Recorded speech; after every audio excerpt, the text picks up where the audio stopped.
message to African youth is invest in yourself. Take time to develop the things that make you unique. Take time to read, take time to talk to a mentor, take time to listen to what people have to say. Kind of create an atmosphere where you are able, to achieve a lot on your own. Because the thing is, we may want to look to the economy, we may want to look to the government, or even the African Union, for example, to create mechanisms that will equip us. The truth is that they can never do that. There's never going to be enough resources to do all of that for all the youth in Africa.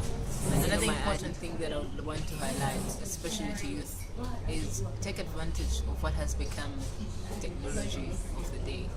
I think that technology has totally shaped us. It has totally, changed the way that we think, that we interact, that we make decisions. And what is very unique to it is that we are the people that have the time to be able to get onto it and make use of it. The people that are older than us are not going to be able to do so. So we need to be able to do so. I remember when I started out as a communications person, very little was known about the internet and what we could do. We used to get into BBC and CNN and Al Jazeera and trying to get news. But today we realize that when there is breaking news, the first place that you'll find it is Twitter. When something new is happening, it will go on a website before it's put on radio or TV or it's in the newspaper. And that should go a long way in showing us that there is power in social media and there's power in technology. And so we need to be able to adapt and not wrap our feet and not disregard what it can do for us. We need to be something different. It means that we equip ourselves for a task that is ahead, that we read and understand and listen and not make the mistakes that our forefathers have made. And I think that the fact that we bring a fresh perspective to life, the fact that we bring a fresh perspective to the issues that are happening should be good enough to tell us that we are in charge of what lies ahead.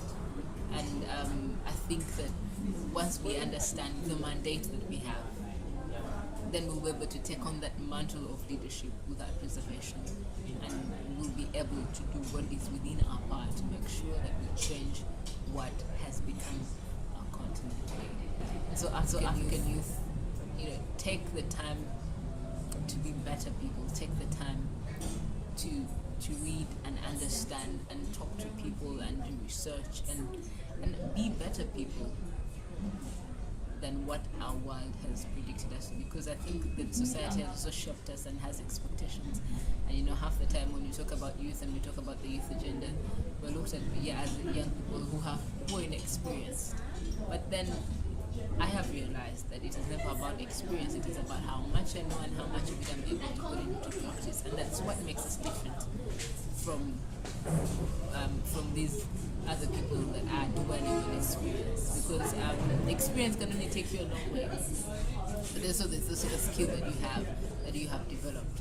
And let us also look at those things that we want to do, that we love doing, and then be able to, accomplish or achieve big in those areas. Because if we do not, if we are pushed to do what we have to do, then we're not going to be able to exploit all of our potential. And I think that for everyone to be able to get out and thrive and be a better person, they have to be doing something that they love, and they have to be something that they are so natural at. And so those are things that we need to look at as well. Let us not allow society and the world to box us into a certain square or a certain rectangle. Let us go out there and take on the world with such great and huge ambition that people will look back at this time and say, wow, yes, there was a certain people, there was a certain a certain movement that did and created things. And yes, well then at the end of the day we will have left a legacy, because I think that is what society wants of us.